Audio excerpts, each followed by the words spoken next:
At what point does the brand step in and go, right, we're opening a lawsuit against you because of you've said that this brand fits this car and we're pricing it differently? Like, at what point does that happen? We don't know. Here's something that doesn't make sense on the surface. Mat Armstrong has spent years rebuilding Lamborghinis, Ferraris, and some of the most expensive cars on the planet, pouring hundreds of thousands of pounds into genuine parts, generating tens of millions of views for those brands, and received absolutely nothing in return. Not a phone call, not a thank you card, nothing. But then one morning, a package showed up at his workshop, and it wasn't from Lamborghini or Ferrari. It was from Koenigsegg, a brand whose cars Mat has never owned, never rebuilt, never even touched with a wrench. So why them? Why now? And what does the Bugatti drama have to do with any of this? The package that broke the internet. Let's start with the moment that broke the internet. Quietly at first, and then all at once. Mat Armstrong is not the kind of guy who gets starstruck easily. He's worked on wrecked hypercars worth more than most people's houses. He's pulled engines from Lamborghini Huracans and rewired Ferrari hybrids that specialist dealerships refused to touch. Surprises don't come easy to him, but when this particular package landed at his workshop, even he couldn't hide the reaction. It came from Ängelholm, Sweden, the hometown of Koenigsegg's factory. Inside were official branded hoodies, t-shirts, and premium merchandise, the kind of gear that doesn't show up in a retail store because Koenigsegg doesn't really do retail stores. This is a company that builds somewhere between 20 and 35 cars per year. For context, Toyota produces that same number roughly every few seconds. Koenigsegg merchandise isn't something you stumble across on Amazon. It's the kind of thing that ends up in the hands of billionaires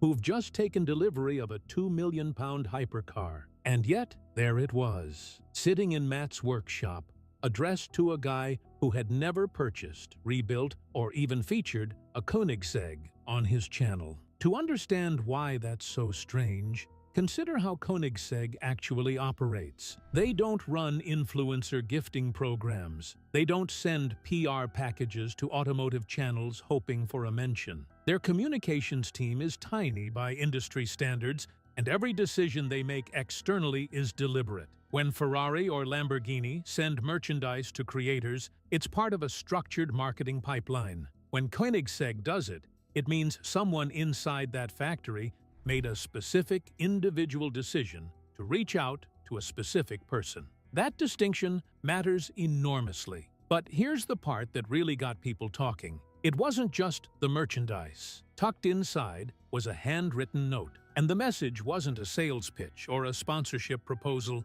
It was something far more deliberate. It told Mat to watch some videos, specific ones, which means someone in that factory in Sweden had already been watching his. That detail alone changes the entire story. This wasn't a PR intern ticking boxes on a list. This was a calculated, intentional reach-out from one of the most secretive and selective car manufacturers on Earth. And the timing of it, coming off the back of the Bugatti situation, made it land very differently than it might have 6 months earlier. What the Bugatti drama actually revealed. Before we get into why Koenigsegg's move matters so much, you need to understand the atmosphere Mat was operating in when that package arrived. Because something had just happened in the automotive world that shook a lot of creators and enthusiasts, the Bugatti drama. Now, the full story here is layered.